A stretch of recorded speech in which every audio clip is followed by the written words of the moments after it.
Welcome back to the Fixed Ops Roundtable. I'm Sarah Vantine here with Ted Ings. Today we have an incredible panel for you all, the superstar panel of fixed operations. Ted, we've assembled quite the crew here today. Look at everybody here, Sarah, who is here for this big event.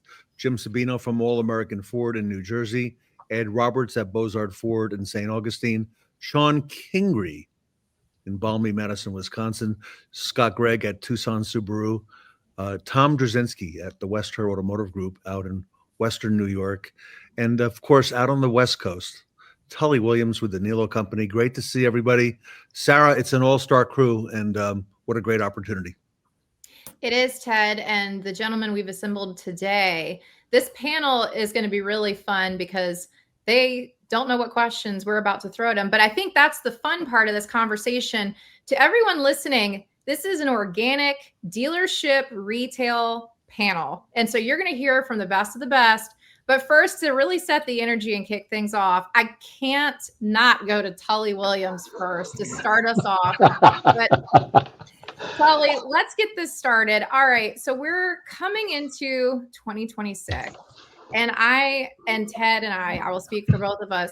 We are hearing a lot of conversations in the industry around fixed operations. There's some dealers that are concerned about the next coming months. There's some dealers that are optimistic going into the new year. What do you think are some of the biggest challenges right now? Well, you know, there's two things you got to look at. The challenge for the immediate attention for all of us on this panel is working days for the next 2 months. Now that's just business. And you know, the goal is that you have to plan for less working days. As you know, October's 27. The next one's going to be 24. If you're not open on weekends, it even gets worse. So the goal is going to be is that are you planning for the next 2 months for your days in operation? And what I've told our team is it's not about the total gross or the total hours, because that's what I like to look at. It is talking about the number of hours per day or the gross per day is what you're chasing to determine if that was a best ever month. We love best evers. As my good friend Ed, he likes to break those records. I see him on social media all the time. The goal is going to be is how do we make it fun? But now as we go into the final quarter in the year 2026, what we're working hard on is retention number. How do we keep ourselves at 70? It's a big number and it's not easy, right? Our goal is, are we doing everything right to keep those numbers in those 70s, right? And we struggle in the low 60s. We get in the 70s as a group right now. We're 70 and we're, God bless America, that we're at 70. But how do we keep everybody on target? Our highest priority is making sure that customer comes back and tells their friends and family. So I think that to me is going to be my biggest thing in 2026 is retention. Well, and I can't follow up Tully without Shon. So I have to go to Shon because I know, we were talking in the green room. It's always a hard act to follow when Tully sets the stage. But Shon, what are you seeing in the industry right now, and what are your focuses? I mean, to Tully's point, and you're right, in the green room before Tully jumped on, we're like, I think it was Jim that brought up, Tully's got so much energy. I said, yeah, Tully, you got to follow the guy. And then it's like, anyway, to Tully's point, he's right. November, and we're mid-December or mid-November now, looking at December already too. December is not our friend. Christmas falls on a Thursday.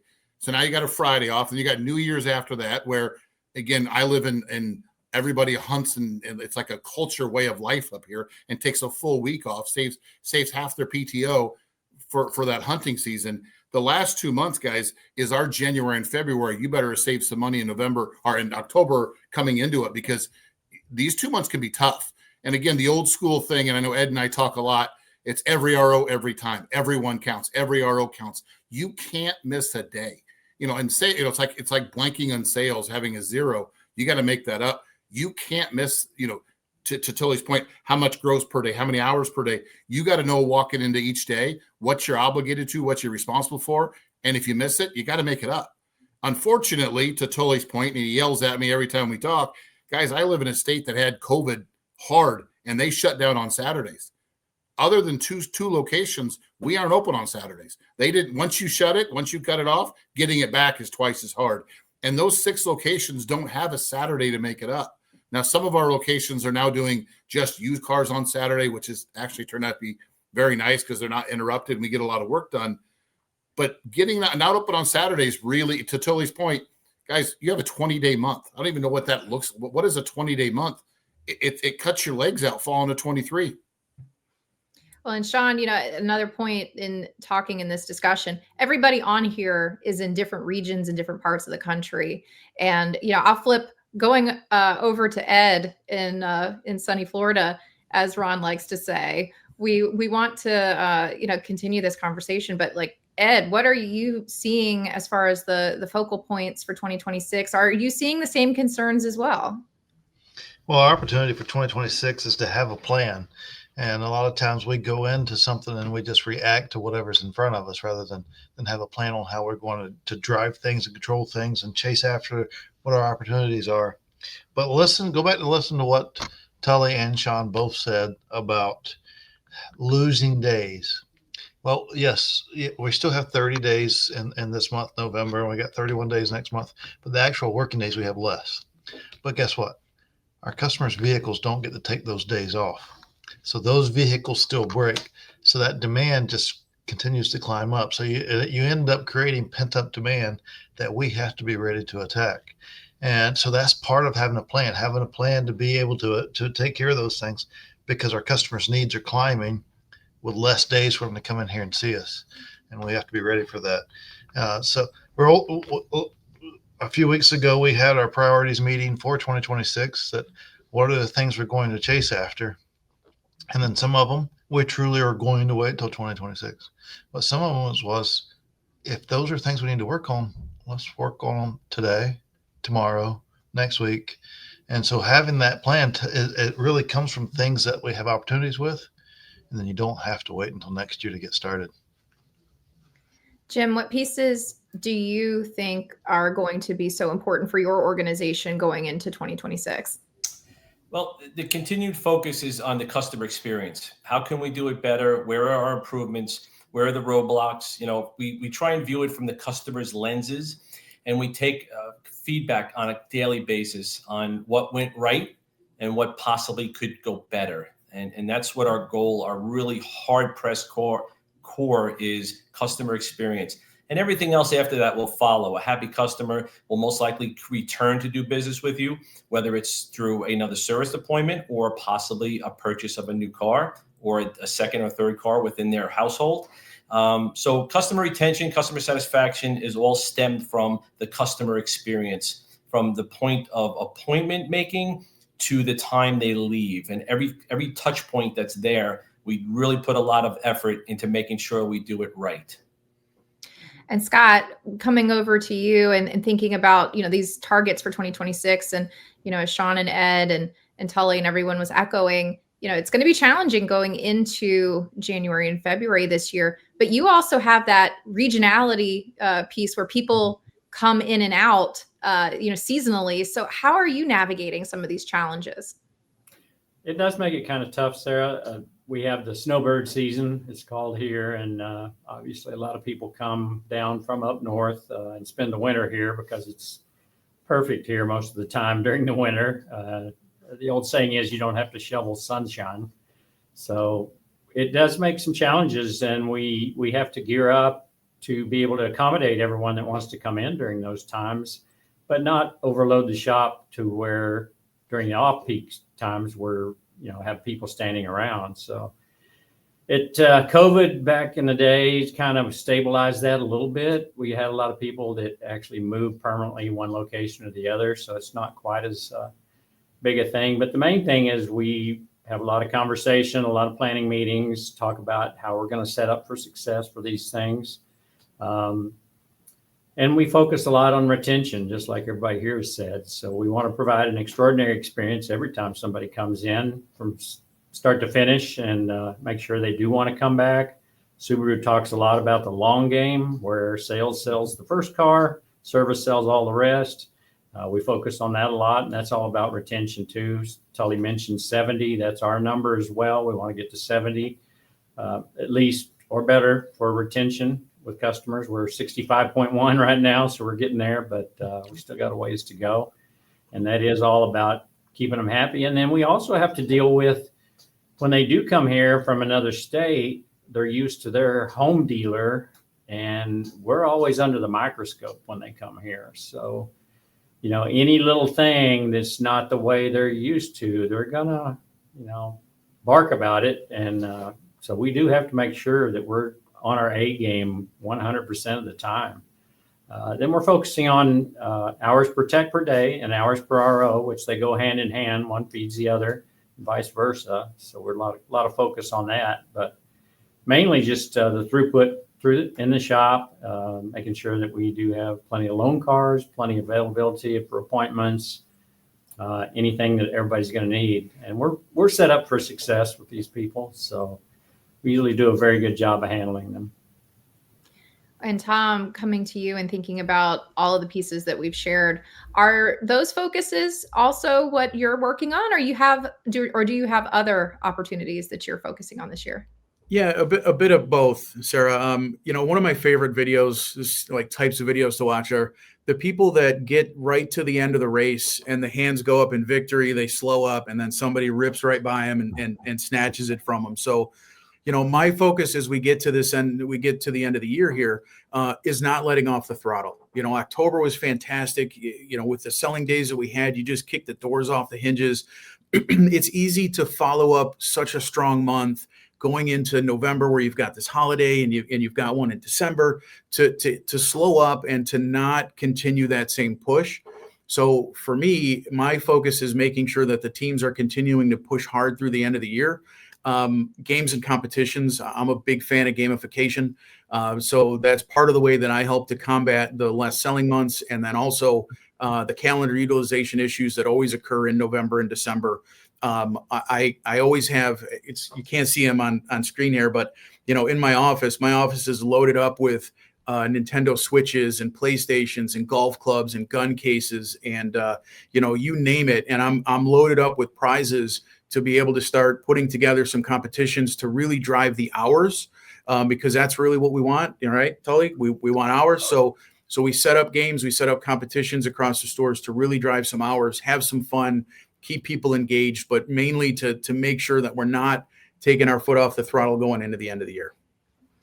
I love all those pieces, Tom and Ted. I mean, we're hearing all of these pieces across the industry and lots of great information.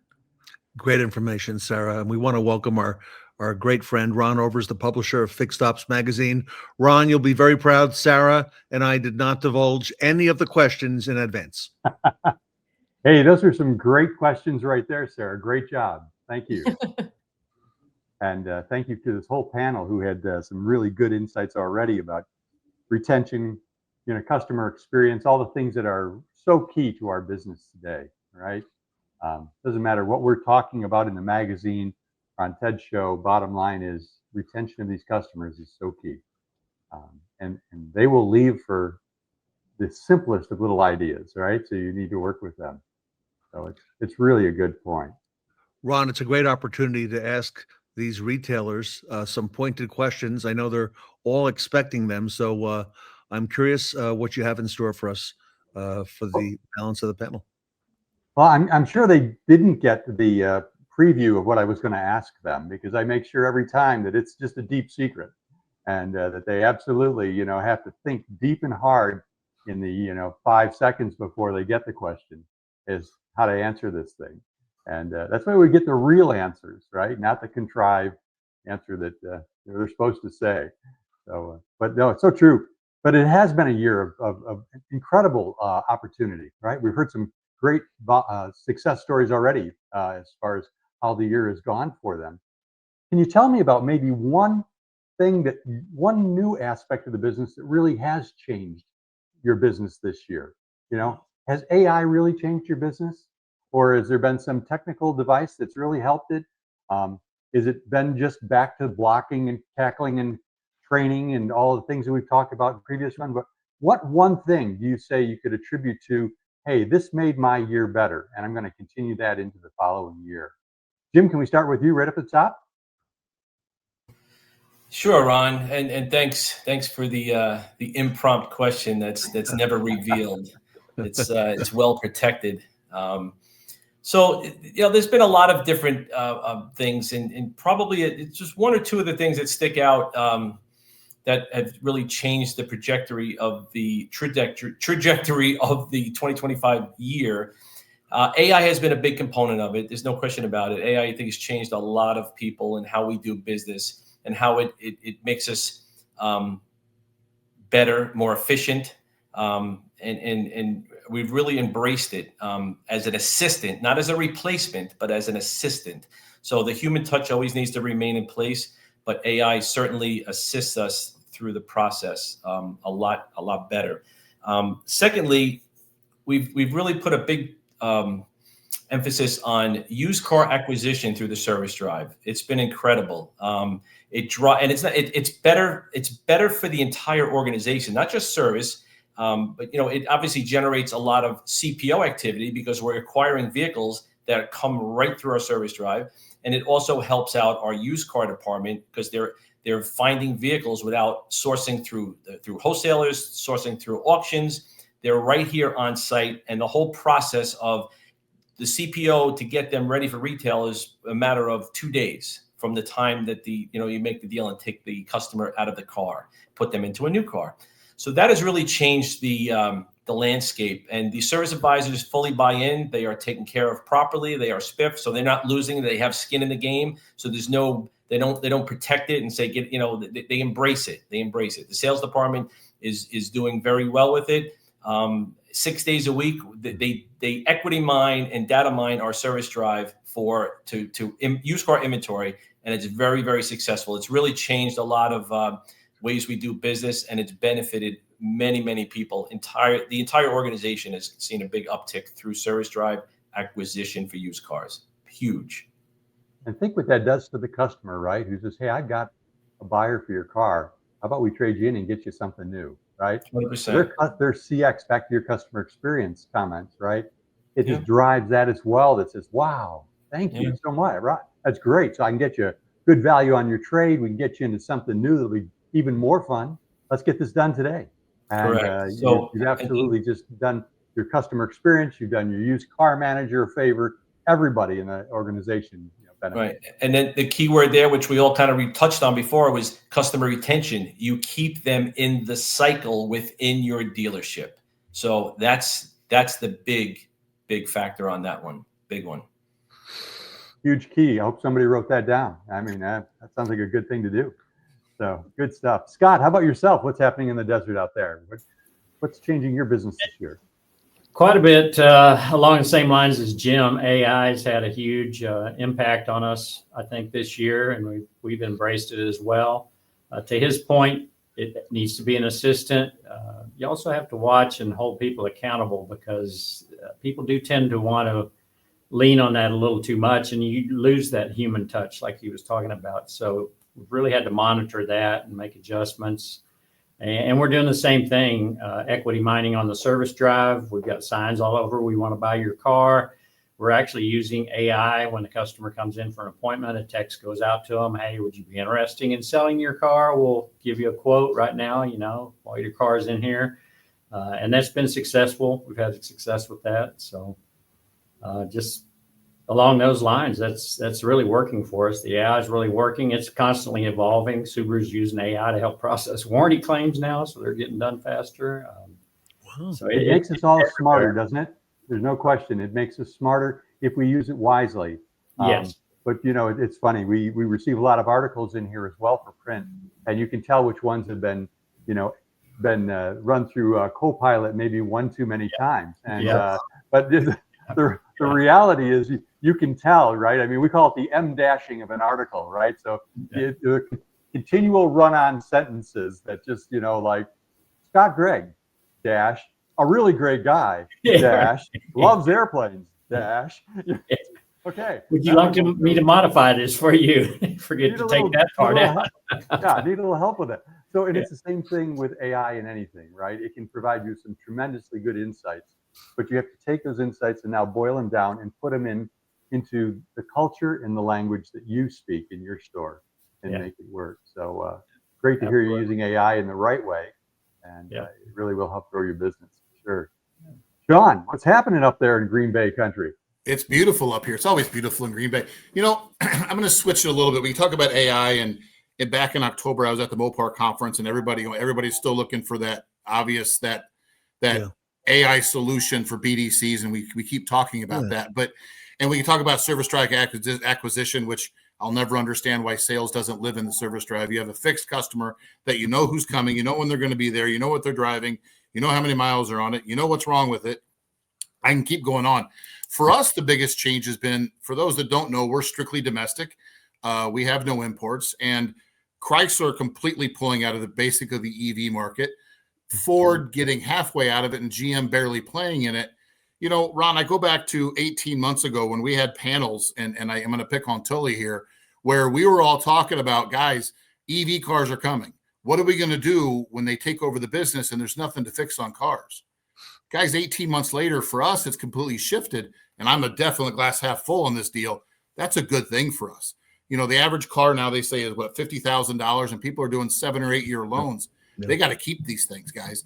And if we're going to get out of and Tully's excluded on this because he lives in that side of the world where they plug everything in, whatever. Somebody needs to unplug Tully for a while. But moving on. But we keep talking about it. But guys, that's for those of us with ICE engines. ICE engines are back, and they're not going away. So everything we thought about the business is going to change, and all we're going to be able to do is put tires and brakes on these cars. That's gone. It's gone completely 180. These cars are here. They're going to stay. The car loans are so long they can't get rid of them. That's our mindset. We got to get back again. You know, we've been talking about calendar days, or we started talking about calendar days. You got to start talking about these cars and get back to the basics. You know, you talk about block and tackling, the walkarounds, the MPIs, the video MPIs, the things that work. And the reason I always love, and I always tell Ted, this is my favorite panel because these are my mentors here. These are the people I look up to and the people I can pick their brains. I mean, for me, the glass is so half full. The fact that EV went away and the fact that we have nothing to fix on cars, it couldn't be any more opposite than that now. It's so true, right? I mean, it really has, and it's changed so fast. I mean, Yes. I talk to people at General Motors, my son, and as one, and just the focus has changed. Mhm. And the reality is they've got to go figure out how to make money. And look what General Motors stock has done of recent. I mean, it just ran up like crazy because EVs won't be taking away as much profit for a little period of time here, and until they get all the new technologies in place. So you're right. We've got to take what we have today, and that is, ICE sales, which are great and great for fixed operations. And we got to make the most of those and make people really comfortable in that experience. And it isn't a big deal to change the oil once or twice a year and, rotate the tires and do all the basic things that you need to do with a car. So it's good, really good for fixed operations for sure. It is great for fixed ops. Yeah, no question. Ed, what's happening over there? Man, enjoying the weather here in sunny Florida. Is it nice or what? Huh? Yeah, is this a place to live or what? The last 2 weeks, it has been a phenomenal. So let's talk about what 2025 taught us a little bit, and then I'll come back to the AI element. And I talked earlier about having a plan, and you got to have a plan. You got to have a game plan to get started with. But that game plan also has to be adjustable. You got to build a pivot. And let's just look at it from the variable side with a couple of things that we couldn't have planned for. When we left 2024, rolled into 2025, we didn't know we was going to have this tariff battle. Right. We didn't know that we was going to have this EV shift. Maybe we could have predicted the interest rates.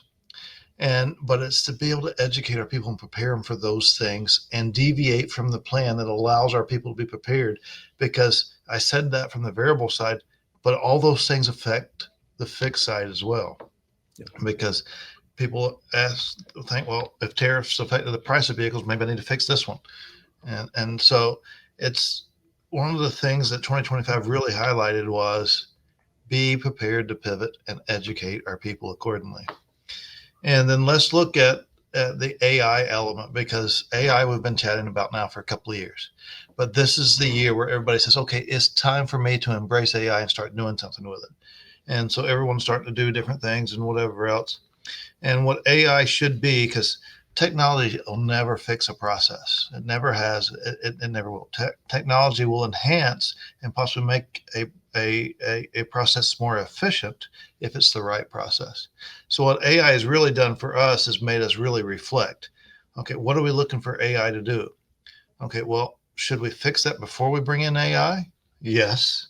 Should and so when you go through that and you look at the things that you're thinking that AI can fix for us is friction points that we've avoided that we haven't really addressed that we need to address before we even bring AI in to begin with. And then AI can raise the level of what we're doing and make us more efficient. And so those reflection moments that all throughout the year has been huge for us because it allows us, like Jim said a few minutes ago, it looks at it through the customer's lens. It allows us to make sure that we are looking at it through the right lenses and making sure the right things are taking place. If we're listening to a phone call and it's not what we want it to be, AI is not going to fix that because at some point that person still has to talk to someone. We have to educate that person and help them with the elements that comes along with that. So 2025 has really been a year of making us better. We've had to pivot. We had to pivot from tariffs to EV shifts to interest rates, and it's all those things are you got to be agile and ready for those kind of shifts. And 2026 probably isn't going to be any different. We're going to have some pivots that comes along, and right now we don't know what a single one of those are, but we got to be ready for them when they hit us. Did anybody anticipate the amount of recalls by Ford and its other OEMs out there for 2025? I mean, how could you possibly figure that in? And oh, by the way, they're not just recalls. They're recalls where people get letters that say your car is broke and there is no part to fix it. So let's have a little fun with that. Yes, I love recalls, by the way. But let's have a little fun with that. Ford is so far in the lead, nobody can beat us. They have won this battle in 2025. So next year we'll even the playing field and give you a chance to win again. Unbelievable. But yeah, it really has. So like you said, we didn't figure on tariffs, interest rates. We didn't figure on, tax credits going away. We didn't figure on 4 million cars needing to come back in for service this year, all of them being an opportunity for profit for you. So, wow, your service market just expanded just that much because every one of those customers is at some point or another needs to talk to you and figure out what the heck they're going to do. Even to trade the car in, what a great trade-in opportunity, you started a conversation with them. So it's good stuff. Absolutely. So Thomas, over there in beautiful Buffalo, Rochester, actually, tell me what's happening over there. Well, I'll tell you first, the one good thing, Ed, is since you're so far in the lead with the recalls, right? It's nice that Ford can just use the backup camera to look at everybody else. But but the backup cameras are all not working. So. Quite right. The big thing for us this year, we really embraced what I think has been one of the bigger recent evolutions in the way that service business happens in general. And that was the flip from a traditional electronic multi-point to video. We really jumped in with both feet, made sure we did a lot of research on the devices, bought, phones for every single technician to be able to do the videos, put money into expanding the networks to make sure that they had the bandwidth that they needed to be able to upload them and get them done. Nice magnets that go on every single lift so that everybody remembers exactly what needs to be in each one of the videos. Oh, wow. And I'll tell you, it's nice watching the trust levels expand with your customers. You get much quicker authorizations. The closing percentages are great. We've got some stores that are closing north of 60% of the recommendations that are put out there. Our business is one of those where we work almost in secrecy. The cars are so complicated. It's why the longest running joke is muffler bearings and blinker fluid, right? So the videos is just a way to just show some trust. Hey, here's really what it looks like. Here's the filter. Here are your brakes. Here are your tires. Here's the leak. When a customer can see it with their own eyes without being in the shop, it really has made a difference in the way that we sell. And for us, that really was a big step. That was a big evolution to change, 600 plus technicians and 160 service advisors getting used to doing video and getting used to sending photos. That's been a game changer this year. I can see why. Huge, Wow, huge. you're exactly right. I mean, don't we all get those, right? Now you get a text message, if it's just words, you're like, okay, I don't want to read all this, and it's next one comes through and it's a picture that says, hey, Ron, just want to let you know, car's on the lift and it's there's something on the floor shouldn't be there. Okay, let's figure out what that is and how to fix that. Here's the problem. Here's the solution. What's your checkbook number? Tom, could you hold up that magnet again for the audience? That looks like a checklist on there? Yeah, we made some custom magnets that lists. There's some tips. There's step-by-steps. Start with introducing yourself, show the vehicle license plate, show the results of the completed MPI, and then there's also some some things that we want to have checked in particular. Tires, brakes, undercarriage leaks, under the hood leaks. Showing if we're seeing those. Make sure you share your service advisor's name and let the customer know that advisor is going to be calling them. If you just give them a phone or you give them a device and go, hey, take a video of what you're looking at, again, it's no good. So you have to be able to drive that behavior, set the expectations. And then one thing that I did learn, I'll tell you, is initially we really didn't do a good job at watching the videos. We got great utilization, but I wasn't watching to make sure that there were quality videos. Shame on me. And then as we start to watch, you see some people that are just checking boxes and they're not saying a single word. We caught a burp on video in one of them. So now we're a lot tighter in that process and making sure that our service managers are watching a certain number of videos per technician each month. There's even a grading scale so that we can give them a score and they know how they're doing. So. Well, another thing to that, Ron, I see an article in the future from Mr. Tom talking about those things and the lessons that he learned and how I can help the industry out there. For sure. No question about it. But Ed, that's going to come out after the That's going to come out after the panel. After the panel, absolutely, absolutely. We'll give you full credit here for it. Absolutely, no, that's great job, Tom. Thank you. So Tully, over there in the electric car world, are you doing anything other than charging cars? Well, here, I want to talk about three things that everybody else talk about, and I'll tell you the two things. First off, EV cars. We sold a lot. And I mean, we sold 500 plus in the last 3 months of through September. So when you look at that, when you sell 500 electric cars plus, you have to service them for at least 2 years because that's what the leases are. When you look at it, now I'm going to go back to what Ed said, is that recalls. I just want you to know, electric cars are not built very good. And those cars come back.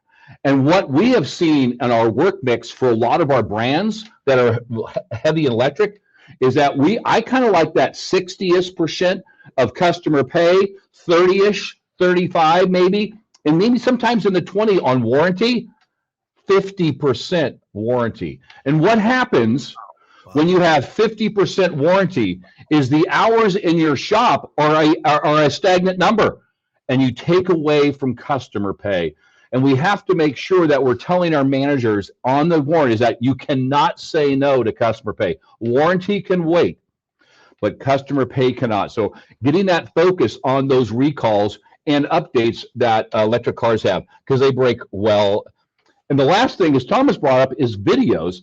And what we found out with videos, when we've been embracing videos forever, is we are sending those to all of our used car managers, no matter if they like it or not, and our extended warranties, so we don't have to wait for people coming out. So all of our things, wow. So all of our people, right? So our extended warranty can see those and they can say yes faster. Our used car warranty, our used car managers can say yes faster. So utilizing those videos, not just for the customer, which work extremely well, but also for all of our other brands. Wow. So the two things that we look at what's worked for us at our stores is, I believe, two things. One, we got into the tire, brake, and battery business. We were always in the business. But last year, I mean, I've talked about it before, is that did we really sell brakes, batteries, and tires? We believe 75, 75, 50 is our target. And honestly, that number should be risen. 75% of every red brake, 75% of all the batteries, and 50% of every red tire. Careless the number of it. I just want to sell red tires. And we've done a great job focusing on it. This is not easy. We do offer one free tire if you buy 4. If you buy 3, you get 1 free. That helps that sale because there's nobody that can beat us in tires. And we've actually exceeded the tires. We've exceeded the batteries. We're having a trouble with brakes. So those are the things I think when we look at it, those staples drive retention. And the last big thing that happened for us in 25 is our BDC has come alive and really helped our store's success. I believe that if you call, if you send an email or a text and say, please come in, you'll get some response.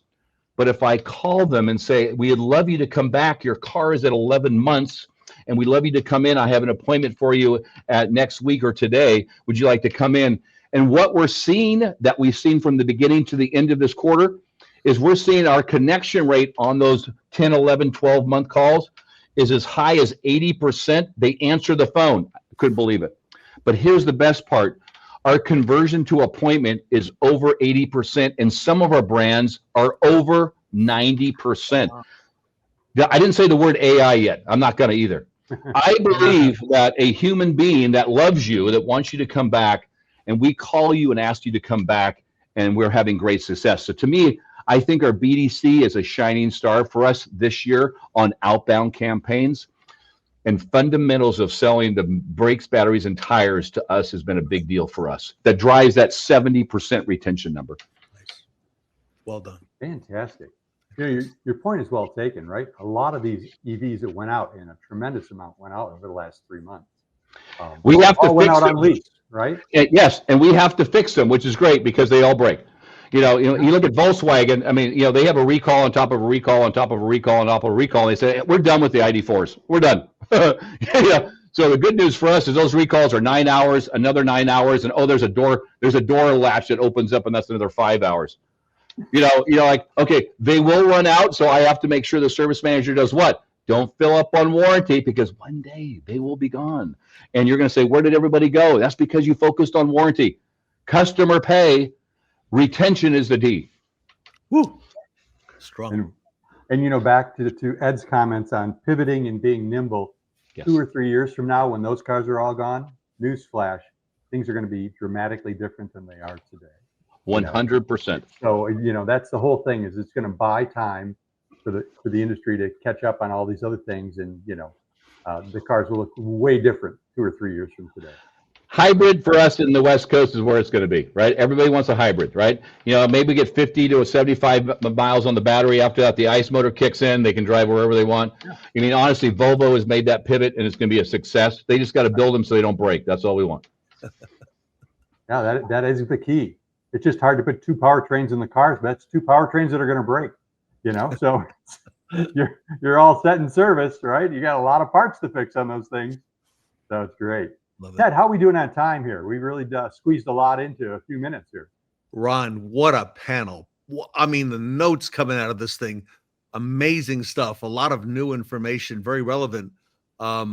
Congratulations, panel, on a wonderful 2025. That's our last panel for the year. Ron and Sarah and I want to wish you and your families a happy holiday ahead as well. And Ron, I can't wait to see what they have for us in 2026, which is right around the corner. It's going to be exciting. I can't wait for those next panels for sure. All right. Ron Overs, everybody, is the publisher of Fixed Ops Magazine. It is the source in the industry. Ron, if anybody is not yet getting their complimentary copy of Fixed Ops Magazine, what do they need to do? Just go, Ted, thank you. And all they need to do is go to fixedopsmag.com, hit the subscribe button, fill in the information, and it'll be delivered to their door. Way to go. I love it. Good stuff. Ron, thank you so much for all you do. Tully Williams at the Nilo Company, great information. Tom Druzynski, wow, just wow. Scott Gregg, thank you for all you do for the industry. Shon Kingrey, as always, amazing stuff. So stay warm up there this winter. Ed Roberts, thank you for all you do as well. And Jim Sabino, great work to you, and see you here in New Jersey here sometime soon. And Sarah, another great panel. Another great one in the books, Ted, and a lot of amazing information that we'll carry with us into 2026. Everybody, here they are, the A-list panel, A-list retail panel with Ron Overs at Fixed Ops magazine here at the Big Stops Roundtable. Thank you all. It was a great time.